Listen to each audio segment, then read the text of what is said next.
בואנוס איירס, עיר נמל מפתה, מושכת ואנרגטית, המשתרעת מהדרום לצפון לאורך שפח הנהר הנקרא ריו דה לה פלטה, שהיה לאורך מאות שנים ומהווה גם היום כשער מעבר לארגנטינה. בואנוס איירס היא העיר השלישית בגודלה בדרום אמריקה, היא מכילה קרוב ל-13 מיליון תושבים.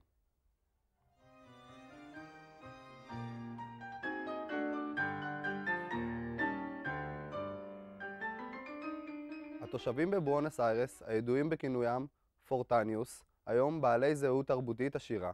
הם מעריכים מאוד את המורשת האירופאית שהייתה קיימת בארגנטינה, לכן סגנון החיים והארכיטקטורה בבואנוס איירס הם בצורה בולטת, ולכן הם יותר אירופאים מכל מקום אחר בדרום אמריקה.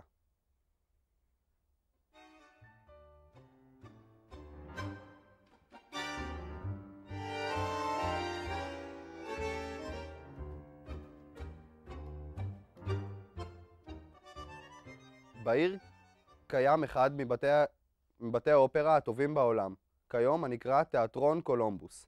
תיאטרון קולומבוס נבנה ב-1989 בניהול האדריכל פורנצ'סקו טמריני ותלמידו, וטוריה מיאנו, מה אני בזה?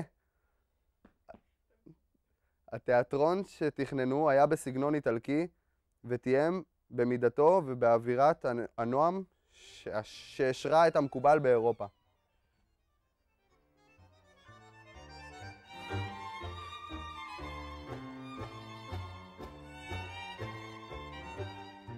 בסוף המאה ה-19 נולד בשכונת העוני של בואנוס איירס ריקוד חדש, הטנגו, שנולד ברחובות, שכונת לב בוקהשקט.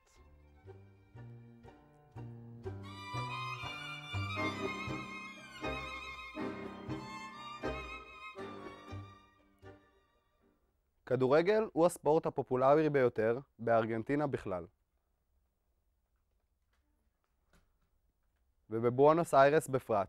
שתי קבוצות הכדורגל הגדולות והמפוארות שיצאו מהעיר הן ריבר פילס ובוקה ג'וניוס.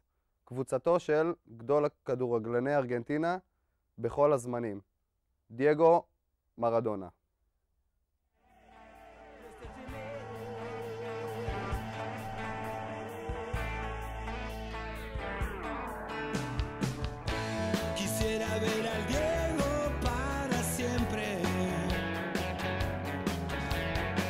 Gambeteando por toda la eternidad. Es verdad que el Diego es lo más grande que